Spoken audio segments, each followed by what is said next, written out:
신약성경 894페이지 시편 119편 105절부터 112절까지 우리 한 절씩 교독하겠습니다. 주의 말씀은 내 발의 등이요 내 길의 빛이니이다. 의로운 규례들을 지키기로 맹세하고 굳게 정하였나이다. 나의 고난이 매우 심하오니 여호와여 주의 말씀대로 나를 살아나게 하소서. 여호와여 구하오니 내 입이 드리는 자원 제물을 받으시고 주의 공의를 내게 가르치소서. 나의 생명이 항상 위기에 있사오나 나는 주의 법을 잊지 아니하나이다. 악인들이 나를 해하려고 올무를 놓았사오나 나는 주의 법도들에서 떠나지 아니하였나이다. 주의 증거들로 내가 영원히 나의 기업을 삼았사오니 이는 내 마음의 즐거움이 됨이니이다. 내가 주의 율례들을 영원히 행하려고 내 마음을 기울였나이다. 아멘. 자, 우리 함께 읽은 이 말씀 통해서요, 우리 최진영 목사님 나오셔서 내 발의 등, 내 길의 빛이란 제목으로 말씀 전하실 때 큰 은혜 받으시길 소망합니다.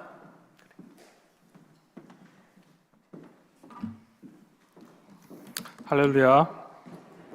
네, 중고등부 아이들이 대경 주일학교 합창대 찬양대에서 대상을 받았는데 박진영 왜 할 때 제가 일어나서 할 뻔했습니다. 네.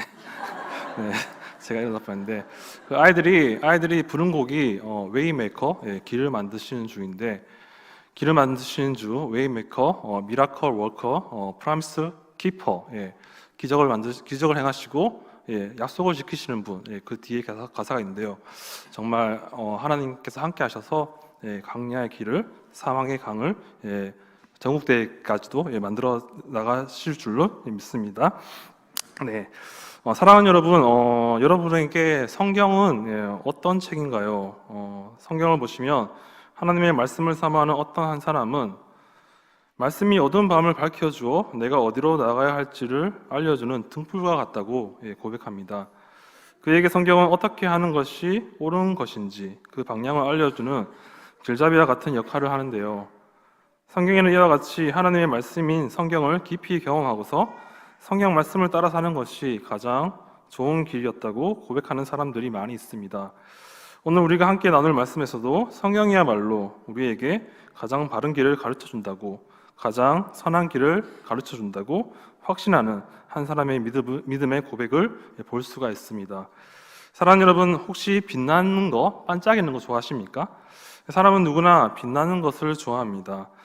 인간은 반짝이는 금을 좋아하고 반짝이는 다이아몬드를 좋아합니다. 그리고 누구나 할 것 없이 자신의 인생이 빛나기를 원합니다. 오늘은 빛의 기능, 말씀의 기능을 살펴보겠는데요. 빛은 사물을 비추어 빛나게 합니다. 빛은 어둠을 물리칩니다. 여러분, 영광이란 말을 잘 아시죠? 영광이란 말은 빛나고 아름다운 영광스러운 명예를 가리키는데요.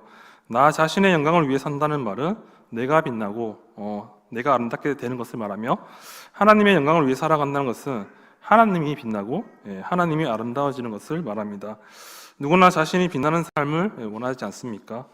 누군가는 말합니다. 결혼은 원석과 원석이 만나서 다이아몬드가 되는 것이라고 말합니다. 나 자신이라는 원석과 또 다른 원석이 만나 서로가 서로를 빛나게 하는 것이 결혼이라고 합니다. 저는 빨리 다이아몬드가 되어야 하는데 나를 빛나게 하는 원석을 아직 만나지 못했습니다. 오늘 본문의 시인은 주의 말씀이 비치며 말씀만이 우리를 빛나게 한다고 고백합니다. 사랑하는 여러분 삶에서 언제가 가장 빛이 나셨습니까? 남녀가 사랑에 빠졌을 때, 남녀가 만나 결혼할 때가 아니었습니까? 사랑을 받고 사랑을 줄 때 우리의 삶이 빛이 납니다. 남녀가 만나서 서로 사랑할 때 서로에게서 얼마나 많은 빛이 났습니까? 이처럼 사랑받으면 빛이 납니다. 그리고 사랑을 주어도 빛이 납니다. 사랑의 원자탄 손양원 목사님의 삶이 얼마나 빛이 났습니까?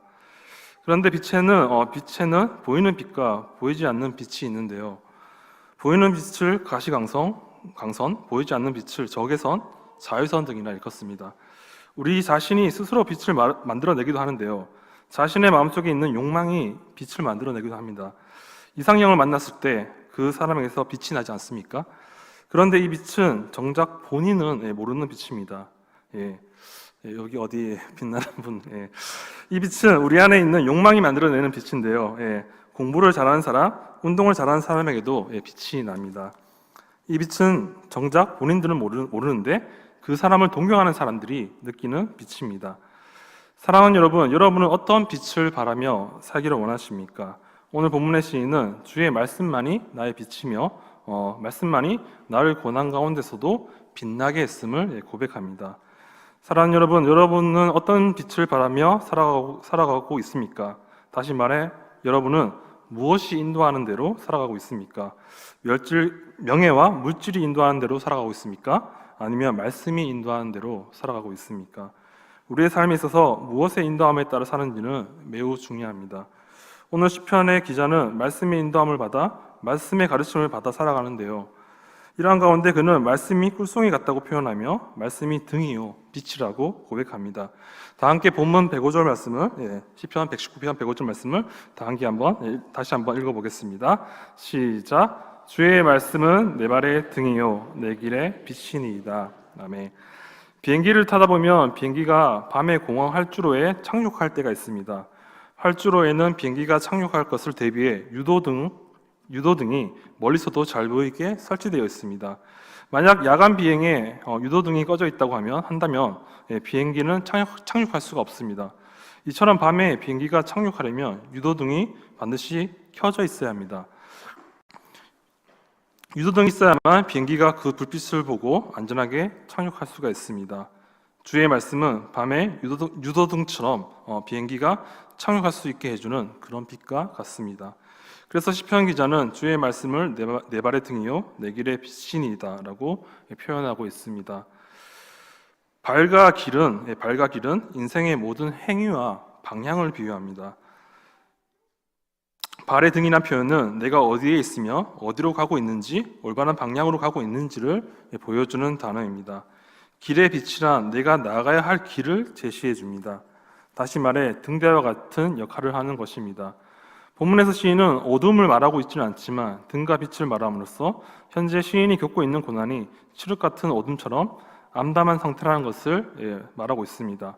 그럼에도 불구하고 시인은 어둠이라는 부정적 단어보다는 등과 빛이라는 긍정적인 단어를 사용합니다. 어둠 속에서 발은 실족하기 쉽고 길을 잘못 들어 헤맬 수 있지만 등은 아무리 칠흑 같은 어둠 속에서도 앞길을 밝히 보여주므로 발이 실족하지 않게 하고, 빛은 길 전체를 비추어 주므로 웅덩이와 같은 위험에 빠지지 않도록 보호합니다. 이처럼 시인은 부정적인 현실에 굴하지 않고 하나님의 말씀을 준행함으로 매 순간 승리하고자 하는 믿음을 우리에게 보여주고 있습니다. 이 믿음의 고백은 주의 말씀만이 인생의 참된 인도자가 되심을 은유적으로 노래한 것입니다. 본문의 시인은 극심한 고난과 생명의 위기 속에서도 하나님의 말씀을 사랑하고 준행하겠다는 각오를 밝히고 있는데요. 시인은 고난, 위기, 올무 등의 표현을 사용하므로 현재 상황이 매우 위태로운 상태라는 것을 하나님 앞에 드러내고 있습니다. 그러나 시인은 그 어떤 상황에서도 하나님의 말씀을 떠나지 않고 오직 말씀에서 위로와 힘을 얻으려는 신실한 믿음을 드러내고 있습니다. 사랑하는 여러분, 인간은 아무리 명철한 사람이라 할지라도 내일 일을 모릅니다. 사실 바로 다음 시간에 있을 일도 모르고 사는 것이 바로 우리입니다. 우리 일상의 삶은 마치 어두운 밤길을 걸어가는 것과 같습니다. 사람은 장래에 대하여 무슨 계획을 세울 수 있지만 사실 장래에 무슨 일이 일어날지는 아무도 모릅니다. 이런 의미에서 인생은 어두운 밤길입니다. 그래서 옛날부터 밤길을 걸어가는 이들은 작은 등불을 가지고 다녔는데 우리의 인생길에도 이런 등불이 필요합니다. 바로 하나님의 말씀이 우리의 등불입니다. 우리는 누구나 인생의 어느 시점에서 방황을 합니다. 때로는 그 이유조차 명확하지 않습니다. 신앙생활을 잘하고 있다고 여겼는데 마음은 공허하고 분명 말씀을 알고 있는데 삶의 길을 잃은 것 같고 하나님을 사랑한다고 고백하면서도 그분이 멀게 느껴질 때가 있습니다. 오늘 본문의 시편 기자도 그런 순간이 있었습니다. 119편이라는 성경 전체에서 가장 긴 시에서 하나님의 말씀을 가장 뜨겁게 노래한 사람이 마지막 절에 이렇게 고백합니다. 이른 양같이 내가 방황하오니 주의 종을 찾으소서. 우리도 마찬가지입니다. 신앙이 깊을수록, 신앙의 연수가 갈수록 하나님 앞에서 우리의 자신의 연약함을 더 솔직하게 고백하게 됩니다. 우리는 모두 방황합니다. 순간적으로든 긴 시간이든 누구도 그 방황에서 완전히 자유롭지 않습니다. 하지만 중요한 것은 방황 그 자체가 아니라 그 방황 속에서 누군가를 찾는다는 것입니다. 사랑하는 여러분, 하나님의 말씀은 등과 빛처럼 인생이 곁길로 가지 않도록 보호하고 바른 길을 가도록 지켜주는 역할을 합니다. 그렇기에 시인은 주의 의로운 규례들을 지키기로 맹세합니다. 이는 하나님 앞에서 개인적인 각오를 드러내는 것으로 말씀에 대한 준행 의지를 밝히고 있습니다. 그런데 현실은 하나님의 말씀에 대한 신뢰와 준행 의지를 갖고 살아왔음에도 불구하고 현실의 고난이 여전히 해결되지 않고 오히려 더 큰 고난으로 인하여 거의 죽게 될 상황입니다.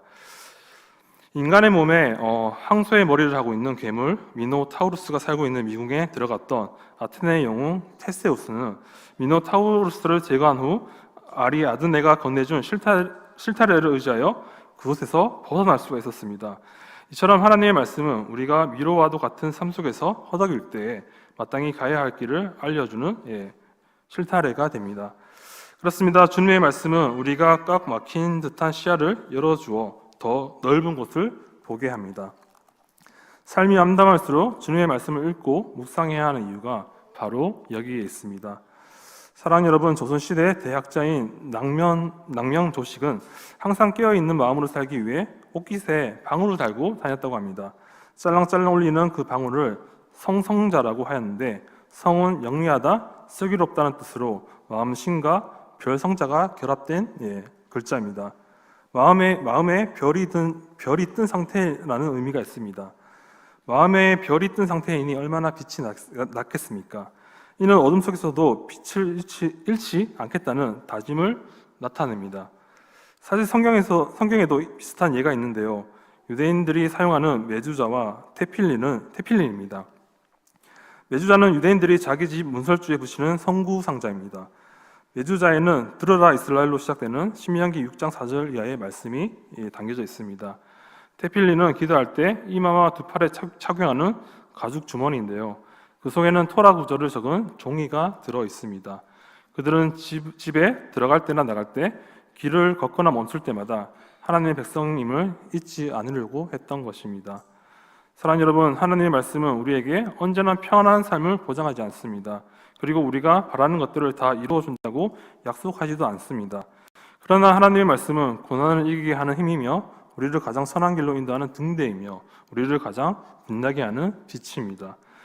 예수님의 십자가를 한번 생각해 보십시오. 십자가는 하나님의 실패를 상징하는 것처럼 보였지만 사실은 궁극적으로는 승리의 시작이었습니다. 그러므로 하나님의 뜻대로 살다가 겪는 어려움은 더 큰 영광으로 나가는 통로임을 우리는 기억해야 합니다. 사랑하는 여러분, 우리에게는 말씀의 등불이 필요합니다. 하나님은 인간의 어두운 길을 밝혀주기 위해서 아주 밝은 등불, 곧 하나님의 말씀인 성경을 주셨습니다. 성경은 분명하게 우리의 삶을 밝혀줍니다. 다윗 왕은 전에는 여러 가지 면에서 위대한 인물이었지만 자기의 충성스러운 신하를 간접 살해하고 그 아내 밧세바를 취하는 범죄를 저질렀습니다. 그러한 암흑한 순간에 하나님께서 선지자 나단을 통하여 말씀을 주시지 아니하였다면 다윗은 완전히 멸망했을 것입니다. 그러나 다윗은 하나님의 말씀에 회개하여 하나님께로 돌아옵니다. 다윗에게 하나님의 말씀은 자신의 내면의 어둠을 밝혀주는 빛이었습니다.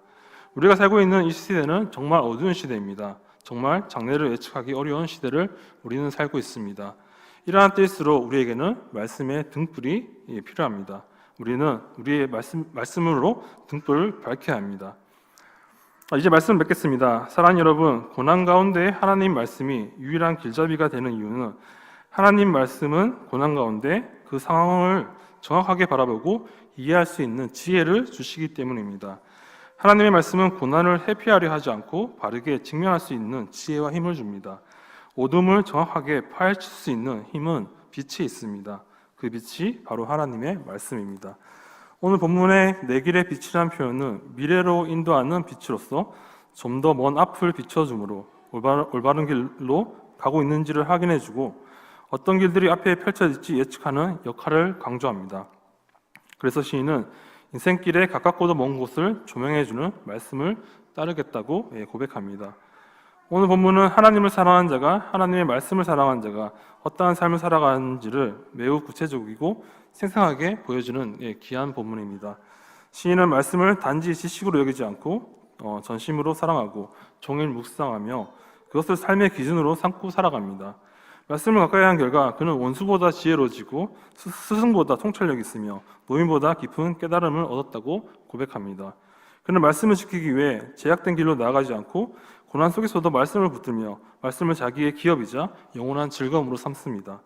시편 119편의 이 고백은 오늘날 말씀을 대하는 우리의 태도를 되돌아보게 하며 우리로 하여금 다시금 말씀을 따라 살아가도록 권면합니다. 오늘도 하나님의 말씀은 우리를 지혜롭게 하고 올바른 길로 인도하며 우리로 하여금 기쁨을 누리게 합니다. 하나님의 말씀은 칠흑 같은 고난 속에서 길을 잃지 않고 그 길을 헤쳐나갈 수 있는 등과 빛이 됩니다. 하나님의 말씀이 우리 삶에 꼭 필요한 이유가 바로 여기에 있습니다. 그렇습니다. 세상의 두려움과 많은 문제들 앞에서 우리가 담대할 수 있는 이유는 바로 하나님 말씀이 내 발이 등이 되고 내 길에 빛이 됨을 우리는 잊지 말아야 합니다. 사랑하는 여러분, 여러분은 고난 가운데 무엇을 의지하며 무엇으로부터 힘을 얻고 살아가고 계십니까? 주의 말씀이 내 발의 등이요 내 길에 빛 되심을 믿고 인생길 방황하지 않고 언제나 기쁨과 감사로 살아가시기를 소망합니다. 저는 기도합니다. 빛으로 오신 주님, 이 어두운 세상 가운데 빛으로 오셔서 세상을 밝혀주시니 감사합니다. 주의 말씀만이 참된 인생의 빛이십니다. 인생의 여정 가운데 수없이 빛나는 순간들이 있었지만 말씀으로 빛이 난 삶이 가장 아름답고 영광스러운 순간임을 고백합니다. 인생이라는 긴 여정 가운데 물질에 의지하지 않고 명예에 의지하지 않고 말씀을 의지하여 고난 가운데에서도 말씀으로 빛나는 삶을 살게 하옵소서. 이 기도의 고백이 저와 여러분의 고백 되시기를 간절히 소망합니다. 이 시간 찬양으로 나아가겠습니다. 찬양으로 나아가기를 원합니다. 태산을 넘어 홍곡에 가도 태산을 넘어 홍곡에 가도 빛 가운데로 걸어가면 우리에게 희망이 있습니다. 우리에게 말씀이 있다면 우리에게는 살 길이 있습니다. 태산을 넘어 홍곡에 가도 찬양 드렸습니다. 태산을 넘어 홍곡에 가도 빛 가운데로 걸어가며 주께서 항상 지키시기로 약속한 말씀 변치 않네. 하늘의 영광 나의 맘속에 차고도 넘쳐 할렐루야를 힘차게 불러 영원히 주를 찬양하리. 캄캄한 밤에 하늘지라도 주께서 나의 길 되시고 나에게 맑은 빛이 되시니 길이 넘어릴 염려 없네. 하늘의 영광 나의 맘속에 차고도 넘쳐 할렐루야를 힘차게 불러 영원히 주를 찬양하니. 강명한 그 빛 마음의 바다 찬란한 천국 바라보고 할렐루야를 힘차게 불러 날마다 빛에 걸어간 하늘의 영광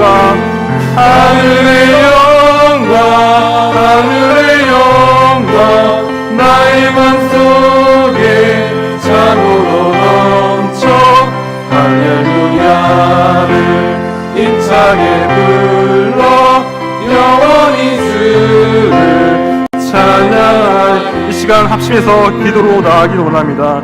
주님, 태산을 넘어 홍곡에 가도 빛 가운데로 걸어가면 우리에게 희망이 있습니다. 우리에게 말씀이 있다면 우리에게 살 길이 있습니다. 주님께서 광야의 길을 사망의 강을 낼 줄로 믿습니다. 주님 말씀만이 참된 인생의 빛입니다. 인생 가운데 수없이 빛나는 순간들이 있었지만 주의 말씀만이 우리의 빛이 되심을 고백합니다. 주님, 우리에게 빛을 비추셔서 우리를 빛나게 하시고 하나님의 영광 받으시옵소서. 주여 한번 부르시고 합심해서 기도드리겠습니다. 주여. 주님